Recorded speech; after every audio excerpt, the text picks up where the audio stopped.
Welcome to the Cafe Culture podcast, a season of discussions on culture, politics, philosophy and science. At a talk recorded on the 16th of March 2015, Ashley Adamson discussed whether the food standards in our schools are high enough. Well, good evening everybody, and thank you very much for the invitation and also for your presence and the opportunity to talk to you. So I'm going to talk about school food, and I'm just going to take a bit of a straw poll before I start. Who went to school? Who remembers eating school food? Okay. Who remembers enjoying school food?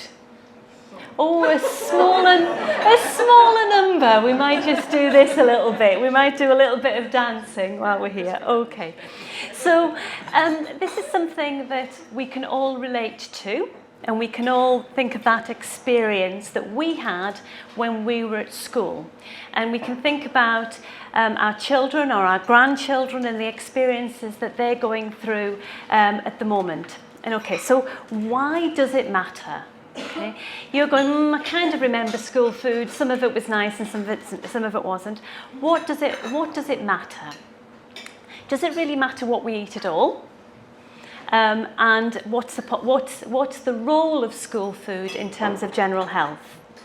So my background is I work in public health nutrition, and I've had a bit of a passion about what we feed our children and how we feed our children for quite some time. I started my working life as a dietitian working in the NHS, and what I found there was incredibly frustrating. And I can only liken it to the fact that I was being asked to mop up a floor when nobody had thought to turn off the tap. Okay, and that's how I experienced my life in the NHS as a dietitian. So I was treating people who had high cholesterol, had high blood pressure, were overweight, and their quality of life was poor because of that, had diabetes, to name but a few. So all of those things that I've just mentioned there, as well as many others, are linked to our lifestyles, how active we are, but also how we eat. So I was working in London at the time, and I was attracted by an advert to come to Newcastle. I'm going to make a confession to you all now, and you can express your opinion later, but this is my turn. I'm originally from Sunderland. So this was an opportunity to return a little bit to the northeast, and I came to work in Newcastle with an opportunity to do a PhD, which is around what children eat when they're 11 to 12 in Northumberland. And some of that work I've actually continued. So I came and did a PhD in Newcastle, and I went back to work in London for some time before returning to work in public health here in Newcastle. And we have a strong tradition here in Newcastle around what children eat and children's health. And I'm sure you've had speakers in the past who've talked about children's health. So back to school food.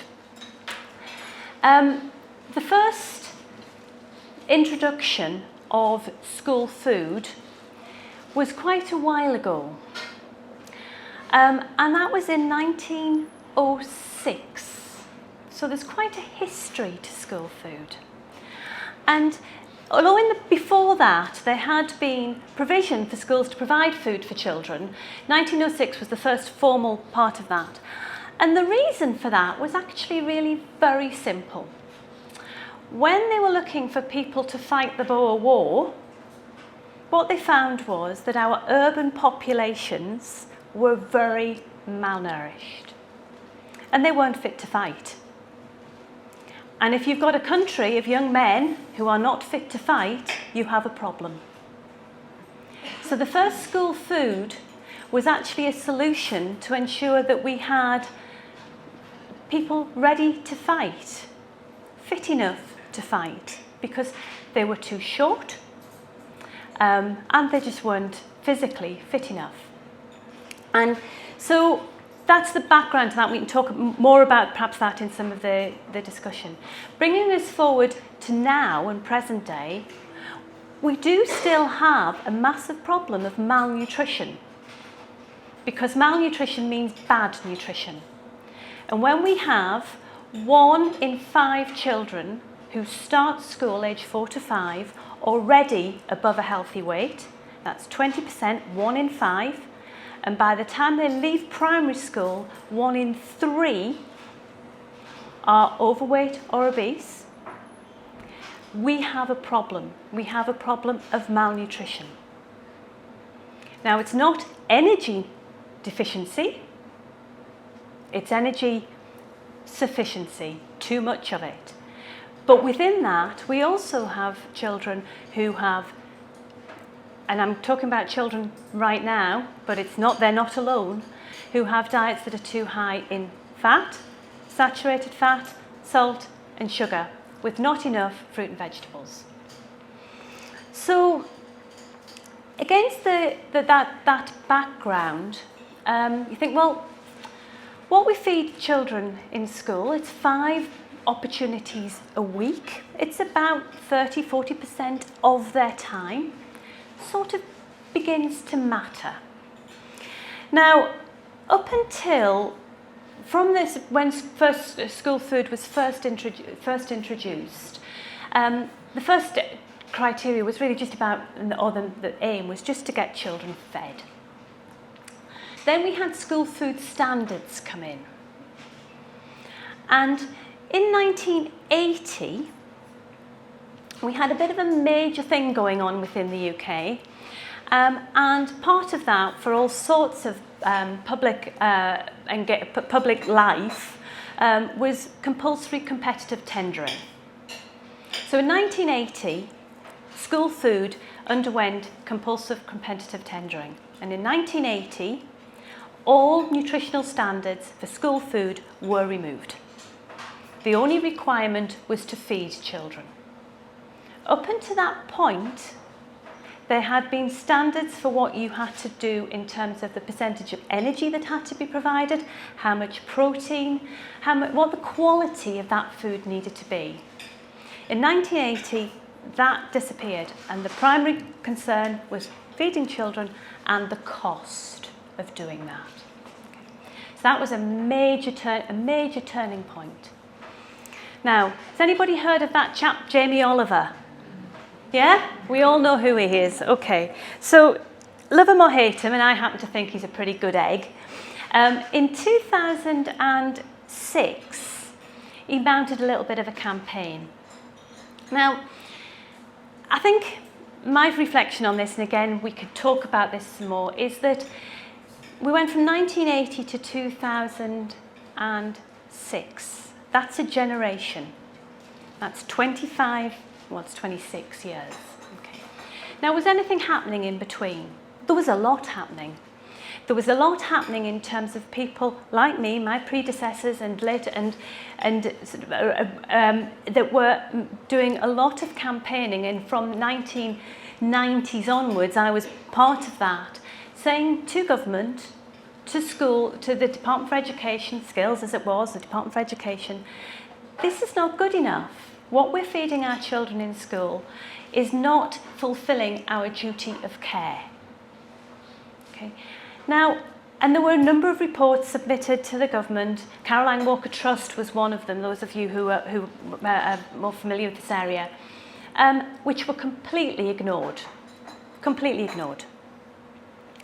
Now, I think it says something about the world in which we live and what's listened to, that actually it took a celebrity, Jamie Oliver, to engage people, to engage parents, which was fantastic, and to get the public voice heard, for people to see what was going on in schools. Because those of you who have had children in school, you sort of know what you think is happening in school, but you don't really know.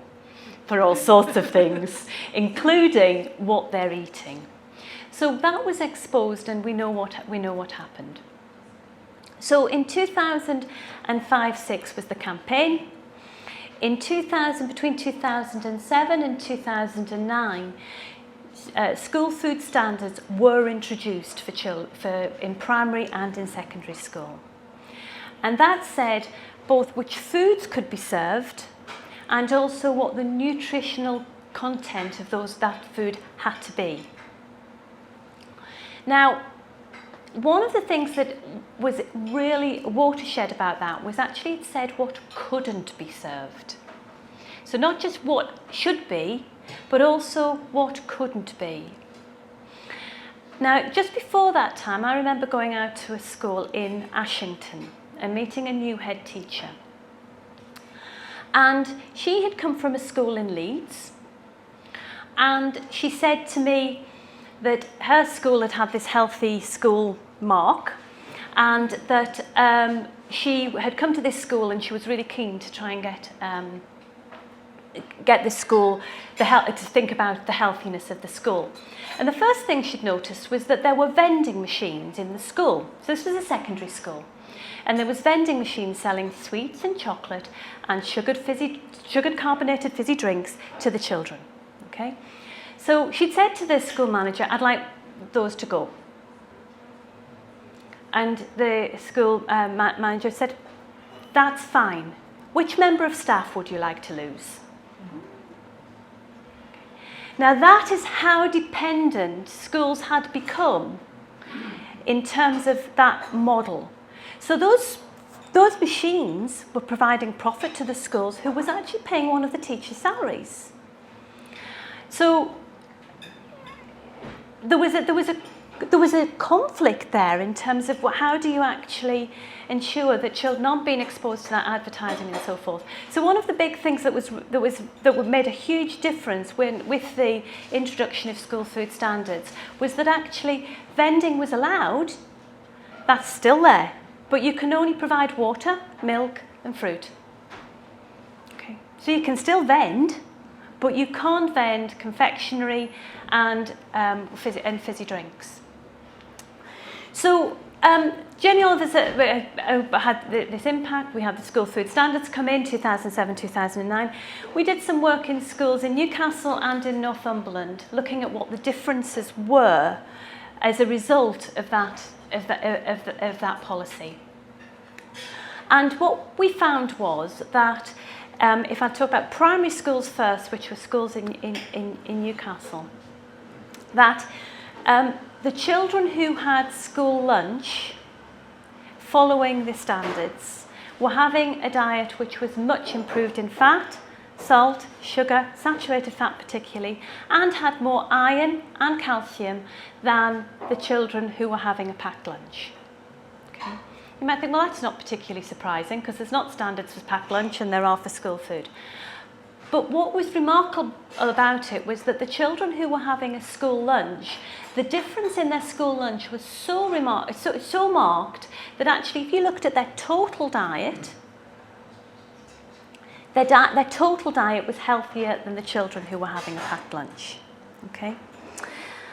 So in the secondary schools, in the older children, the same was true. The children having a school lunch were having a healthier lunch than the children were having a packed lunch. It wasn't quite such a marked difference, and anybody who knows children, working with older children is not quite as easy as working with younger ones. But it was different, and it wasn't so different that it made a difference in their total diet. Now, part of that was because when Jamie Oliver's school food standards came in, all the school food standards came in the schools in Northumberland we looked at, uptake of school meals fell from about 80% to less than 40%.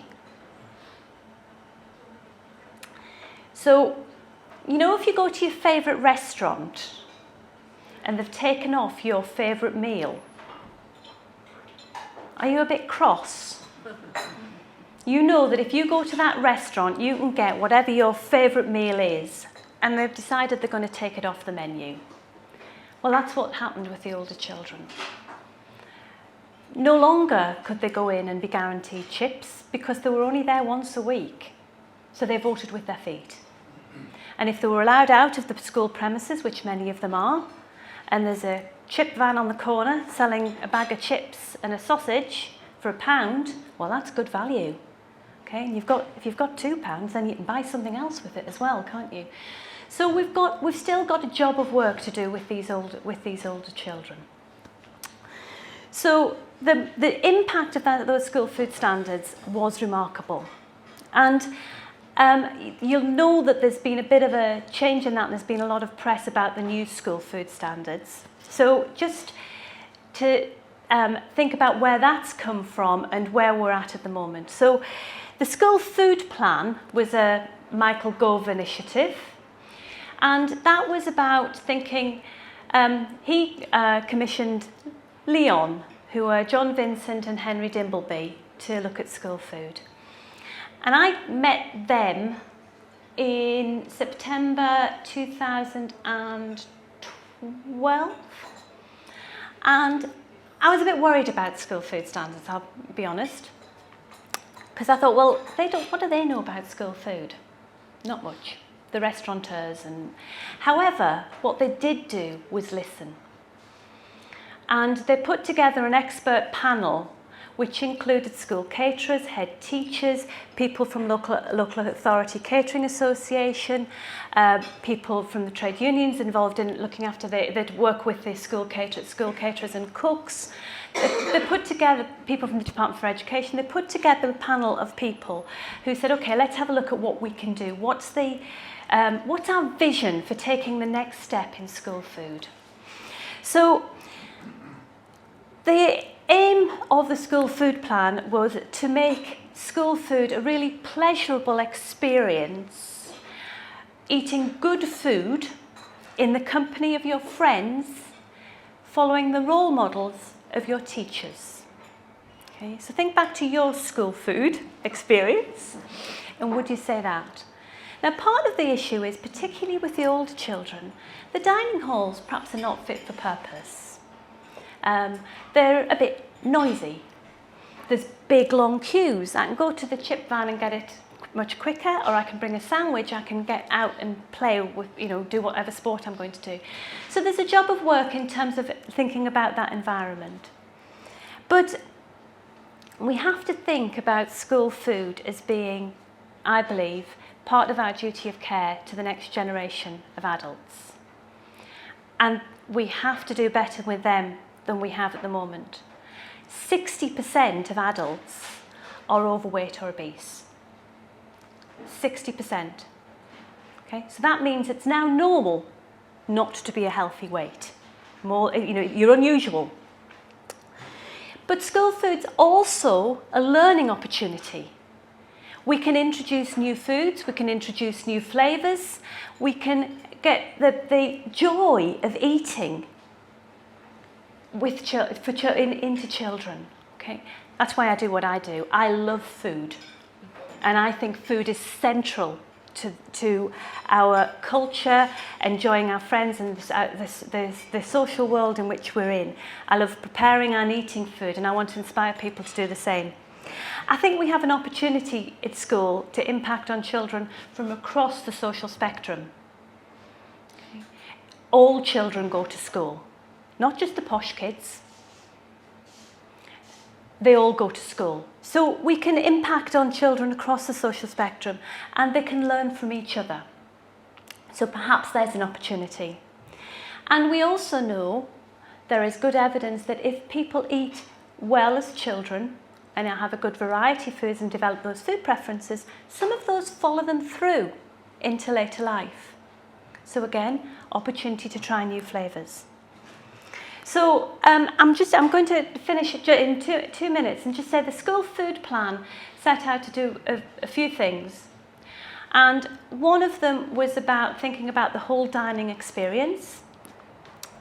There was also a plan, part of the plan was to get cooking back into the curriculum. Practical cooking back into the curriculum. Not how to design the pizza box, but actually how to make the food. Okay? And now practical cooking is part of the curriculum up to the age of 14, so up to the end of Key Stage 1. That's now there. Universal free school meals came in in September in 2014. I'd be thrilled to talk to you about universal free school meals and what that's all about, and whether we think that's a good idea or not. But I'm going to throw that one there for us to come back and talk about. The other thing about standards is that actually, unless anybody monitors them, they're not going to be necessarily adhered to. They will be by the schools who really want to take them up. But as of last month, February 2015, Ofsted are now going to be looking at the offer of school, what's in schools and what's on offer as part of their inspection.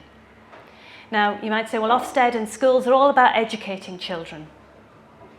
But schools are about our children, and food is an opportunity for education.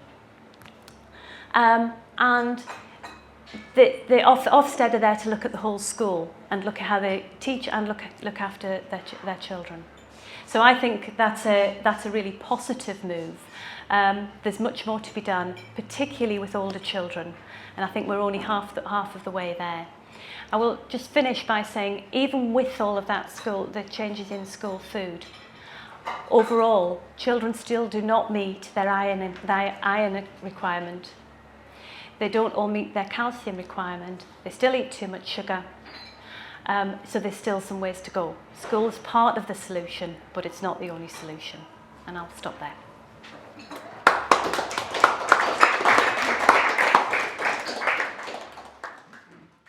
Cafe Culture North East is supported by Newcastle University, Peels and the British Science Association. We're also supported by Ginger's Cafe in Dance City, who host the events.